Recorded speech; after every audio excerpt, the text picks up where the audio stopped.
Okay, तो 2022 में साइंटिस्टों ने एक छोटे से कैमरा को मून पर भेजा है ताकि ये अर्थ की फोटोज लेके ये बता सके कि अर्थ एग्जैक्टली स्पेस से कैसी दिखती है। पर जब जेम्स वेब टेलीस्कोप अर्थ से काफी दूर वाले प्लैनेट्स को एक्सप्लोर कर रहा होगा, तब ये लूप मिशन लेंस अर्थ की फोटोज ले रहा होगा। पर सभी साइंटिस्टों का ये जानने का कोई शौक नहीं है कि अर्थ स्पेस से कैसी दिखती है। वो ऐसा इसलिए चाहते हैं ताकि जेम्स वेब स्पेस टेलीस्कोप ऐसे प्लैनेट्स को ढूंढ सके जो अर्थ से सिमिलर हैं और इंसानों के रहने के लायक हैं। क्योंकि ये सवाल बहुत टाइम से पूछा जा रहा है कि एलियंस कहाँ पर हैं और अभी तक मिले क्यों नहीं। तो साइंटिस्ट अपनी रिसर्च कर रहे हैं और डाटा कलेक्ट कर रहे हैं, पर अभी तक हमें एलियंस के बारे में कुछ भी पता नहीं चल पाया है। तो जब तक हमें एक्चुअल एलियंस नहीं मिल जाते तब तक हम कुछ थ्योरीज के बारे में बात कर सकते हैं, जिनमें से एक है फर्मी पैराडॉक्स थ्योरी। इसके हिसाब से ऐसा होना पॉसिबल है कि हम यूनिवर्स में अकेले हैं और ऐसा भी हो सकता है कि हम सिर्फ किसी के प्लेग्राउंड का एक हिस्सा है। हमें क्यों एलियंस का कोई भी साइन नहीं मिल रहा है, चाहे हम कितनी भी कोशिश क्यों ना कर लें। क्या ऐसा हो सकता है कि अर्थ के अलावा पूरा यूनिवर्स डेड है और हम पूरे यूनिवर्स में अकेले हैं और शायद ये एक्चुअल में डेड है,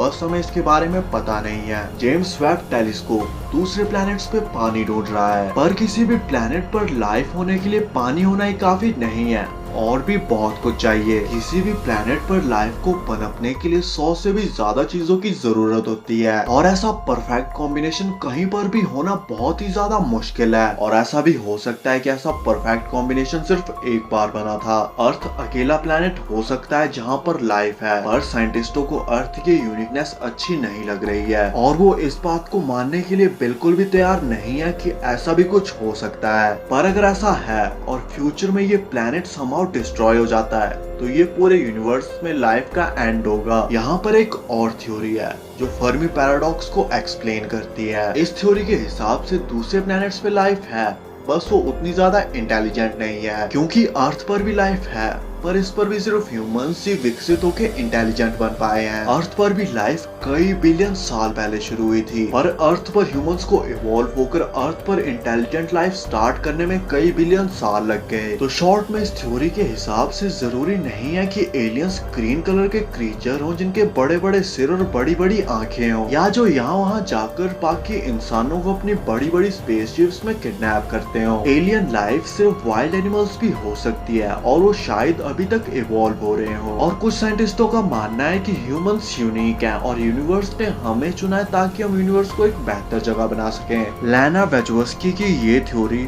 फर्मी पैराडॉक्स का एक डरावना सलूशन हो सकती है, जिसके हिसाब से ऐसा भी हो सकता है कि यूनिवर्स में हमसे भी ज्यादा एडवांस और इंटेलिजेंट क्रीचर्स हैं, बस उन्होंने अभी तक हमें ढूंढा नहीं है, या फिर इंटेलिजेंट लाइफ है पर उन्होंने अभी तक स्पेस ट्रैवल को डिस्कवर नहीं किया है। क्योंकि हमें भी बहुत बड़ी बड़ी रिसर्चेस के बाद इसमें कामयाबी हासिल हुई है और इसमें बहुत सारे रिसोर्सेस भी लगते हैं। और अगर हमारी अर्थ भी इसके एक्चुअल साइज से 2 से 3 गुना ज्यादा बड़ी होती तो हमारे टॉप रॉकेट्स भी इसकी ग्रेविटेशनल फोर्स की वजह से स्पेस में नहीं जा पाते। इसलिए बड़े प्लैनेट्स वाले एलियंस का स्पेस में जाना तब तक पॉसिबल नहीं है जब तक वो एंटी ग्रेविटी डिवाइस न बना ले। और ऐसे बड़े प्लैनेट पर किसी भी समुद्र में जाने के लिए ऐसी सबमरीन्स चाहिए जिसके बारे में हम सोच भी नहीं सकते। और ऐसा भी हो सकता है कि यूनिवर्स के किसी प्लेनेट पर लाइफ रही हो, पर न्यूक्लियर वॉर या किसी एस्ट्रॉइड के टकराने की वजह से वो डिस्ट्रॉय हो गई। और ऐसा भी हो सकता है कि एलियंस बहुत ही ज्यादा स्मार्ट और एडवांस्ड हैं और वो इतना खर्चा करके पूरे स्पेस में भटकने की जगह अपने प्लैनेट्स पे खुशी से रह रहे हैं। पर क्या होगा अगर फर्मी पैराडॉक्स का सबसे डरावना सोल्यूशन सच हो जाए, जिसके हिसाब से स्पेस में हमसे भी कई गुना ज्यादा स्मार्ट और इंटेलिजेंट एलियंस हैं,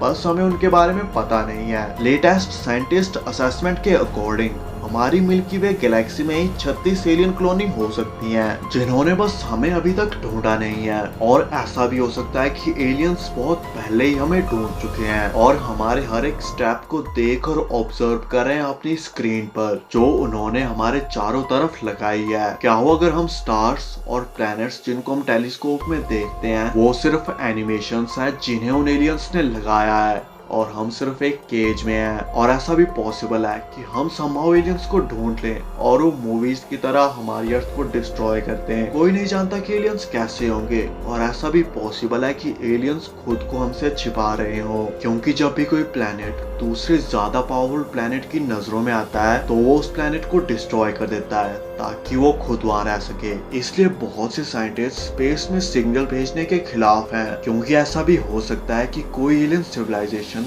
उन सिग्नल्स को सुनकर हम पर अटैक कर दे। इसलिए हमें अभी से एलियन अटैक के लिए तैयार रहना चाहिए। इस तरह के सवाल कि एलियन है या नहीं और अगर हैं तो कैसे दिखते हैं, एग्जैक्ट जवाब दे पाना बहुत ही ज्यादा मुश्किल है और सभी के इस पे अलग अलग विचार हैं। तो क्या हम फ्यूचर में अर्थ को डिस्ट्रॉय कर देंगे या फिर खुशी से रहने के लिए स्पेस ट्रैवल बंद कर देंगे? और क्या होगा अगर हमें हमसे कम एडवांस एलियंस मिले, या क्या होगा अगर वो हमसे बहुत ही ज्यादा पावरफुल और एडवांस हुए?